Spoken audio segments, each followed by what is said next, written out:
खासदार का आमदार का एखादाने जातात. आज आम्ही खासदारात उद्या नसू, पण या पक्षाने आम्हाला आतापर्यंत जे दिलेलं आहे ते आम्हाला विसरता येणार नाही. बाळासाहेब ठाकरेंनी आम्हाला मुलासारखं वाढवलं सगळ्यांना. उद्धव ठाकरेंनी आमच्यावरती सातत्यानं भावासारखं प्रेम केलं. हे कोण जात आहेत हे नहीं, डोंट कट, ये कट मत करना. ये लोग जो है बेईमान लोग है, ये बेईमान है और बेईमानी उनके खून में है. असं म्हटलं जाते की आवाज उठवल्याशिवाय क्रांती घडत नाही. असंच काहीसं महाराष्ट्राच्या राजकारणात दिसून येते. कारण महाराष्ट्राच्या राजकारणात उलतापालट होणे ही काही नवीन नाही.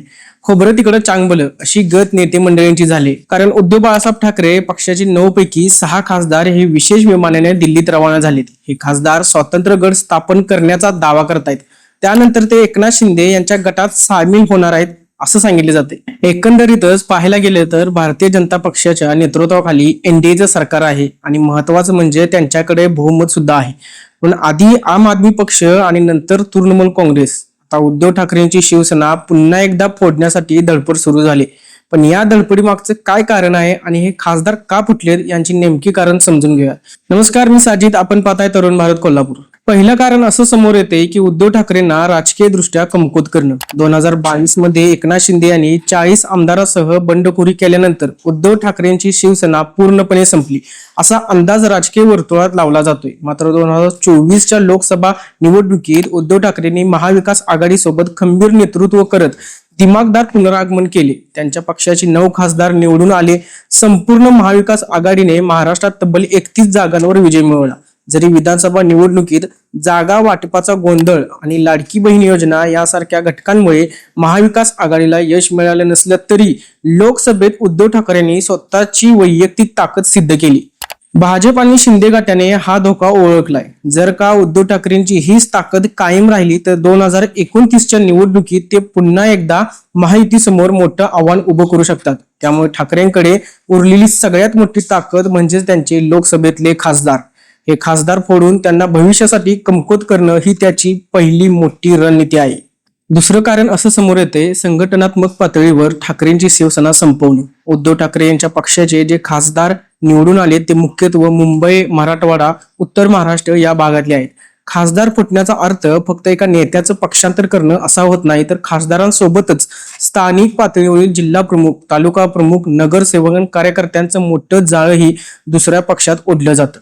स्थानिक स्वराज्य संस्थेच्या निवडणुकीत ठाकरे गटाला अपेक्षित कामगिरी करता आली नव्हती, ज्यामुळे अनेक विद्यमान खासदारांना आपल्या राजकीय भविष्याची चिंता सतावत होती. अशा परिस्थितीत या खासदारांना सुरक्षित भविष्याचं आश्वासन आणि मतदारसंघाच्या विकासासाठी मोठ्या प्रमाणावर सरकारी निधी दाखवून फोडण्यात येतं. त्यामुळे या भागातील उद्धव ठाकरेंची संघटनात्मक ताकद मुळापासून उकडून टाकणं हे भाजप आणि शिंदे गटाला सोपं होणार आहे.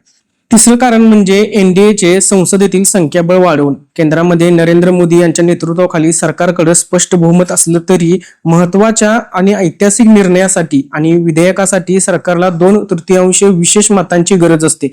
नुकतंच लोकसभेत महिला आरक्षण आणि मतदारसंघ पुनर्रचना, परिसीमन बिल यासारखी महत्वाची विधेयकं आणण्यात आली होती. परंतु थेट घटना दुरुस्ती करण्यासाठी आवश्यक असणारे 2/3 संख्या एनडीएकडे नसल्यामुळे ही बिलं पूर्णत्वास नेण्यास अडचणी येतात. भाजपला केवळ सरकार चालवायचं नाही तर महत्वाचे कायदे संमत सुद्धा करायचे आहेत. यापूर्वी टीएमसीचे 20 खासदार फोडल्यानंतर आता उद्धव ठाकरे यांचे 6 ते 7 खासदार एनडीएच्या बाजूने आले तर सरकार संसदेत 2/3 बहुमताच्या अत्यंत जवळ पोहोचेल. यामुळे परिसीमन बिल आणि महिला आरक्षणाची अंमलबजावणी यासारख्या विषयांवर सरकारला संसदेत एकतर्फी ताकद मिळणार आहे. चौथं कारण म्हणजे एकनाथ शिंदे गटच खरी शिवसेना असल्याचा दावा करणं. 2022च्या बंडखोरीनंतर केंद्रीय निवडणूक आयोग आणि सर्वोच्च न्यायालयाने एकनाथ शिंदे यांच्या गटाला शिवसेना हे नाव आणि धनुष्यबाण हे चिन्ह बहाल केलं असलं तरी जनतेच्या मनातील ठाकरे ब्रँड पूर्णपणे पुसून टाकण्यात महायुतीला यश आलेलं नाही. मुंबई महापालिकेत थेट सत्ता नसली तरी मुंबईतील मराठी मतदारांवर ठाकरेंचा प्रभाव अजूनही कायम आहे. तोपर्यंत उद्धव ठाकरे यांच्यासोबत खासदार आणि निष्ठावंत कार्यकर्ते असतील तर एकनाथ शिंदे यांच्या शिवसेनेला खरी शिवसेना म्हणून पूर्ण जनमान्यता मिळण्यात अडचणी येत राहणार आहेत. म्हणूनच उद्धव ठाकरेंच्या लोकसभेतील गटाला पुन्हा एकदा मोठी फूट पाडून ठाकरेंचे नेतृत्व आता कोणालाही मान्य नाही आणि आमची शिवसेना ही मूळ विचारांची खरी शिवसेना आहे हा दावा जनतेसमोर अधिक आक्रमकपणे मांडणं हा या फुटीमागचा महत्वाचा उद्देश आहे. पाचवं कारण समोर येते ते म्हणजे 2029च्या निवडणुकीला समोर ठेवून विरोधकांचे मनोबल खच्चीकरण करणं. राजकारणामध्ये प्रत्यक्ष आकड्या इतकाच मानसिक प्रभाव देखील महत्वाचा असतो. 2024 या लोकसभा निवडणुकीत भाजपला स्वबळावर स्पष्ट बहुमत मिळालं नव्हतं. त्यांना मित्र पक्षांना घेऊन सरकार बनवावं लागलं होतं. हा भाजपच्या एक हाती सत्तेला लागलेला मोठा धोका होता. 2029 मध्ये होणाऱ्या लोकसभा निवडणुकीला अजून 2.5 ते 3 वर्षाचा कालावधी असला तरी भाजपने आत्तापासूनच विरोधकांचे खच्चीकरण करण्यास सुरुवात केली. एका पाठोपाठ एक विरोधी पक्षांचे खासदार फोडल्यामुळे देशभरातील विरोधी पक्षाच्या गोटात चिंतेचं आणि अविश्वासाचं वातावरण तयार झाले.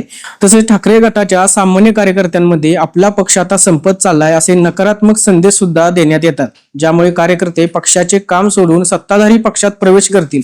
विरोधकांमध्ये नैराश्य पसरवून आगामी निवडणुकांचा रस्ता मोकळा करणं ही या रणनीतीची दुसरी बाजू आहे.